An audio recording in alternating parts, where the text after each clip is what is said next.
Продолжаем тему гражданской войны. Сегодня поговорим о снятии осады Якутска. После гибели Каландрашвили командовать вооруженными силами Якутии был назначен Карл Байкалов. Под его руководством воевали части известного Ивана Строда. Опытные военачальники сразу же приступили к активным действиям и решили освобождать столицу будущей республики с северной стороны.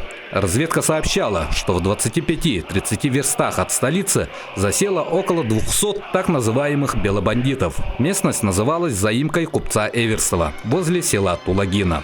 Исходной точкой наступления была избрана Марха. Два эскадрона каландрашвилевцев были направлены через Маган. Целью выйти в тыл противника и отрезать путь к отступлению. Сам же Строд, тоже с двумя эскадронами, при двух орудиях, наступал в лоб вдоль Намского тракта.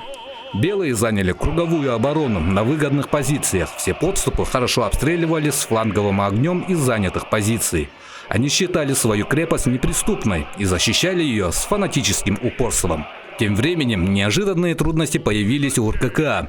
Изношенное горное орудие оказалось непригодным для разрушения укрепленных рубежей повстанцев.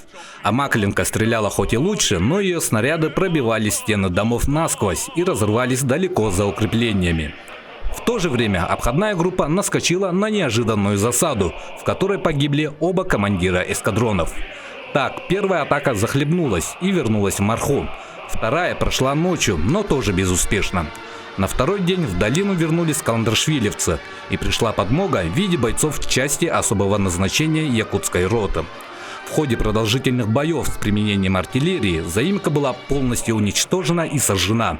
Часть белых взята в плен, часть, не желая сдаваться, покончила с собой. Есть неподтвержденная информация о большом количестве жертв среди мирного населения, но точных цифр погибших и раненых с обеих сторон не сохранилось. Погибших красноармейцев свозили в Марху и хоронили на безымянном кургане. В связи с отсутствием документов имена их остаются неизвестными. Потеряв заимку Эверсова, противники большевизма без боя оставили близлежащие Тулагина и Кильдямцы. Часть бежала на правый берег Лены. Очищение севера Туймада сняло прямую угрозу Якутску, и город наконец стал открыт для продовольствия и дров.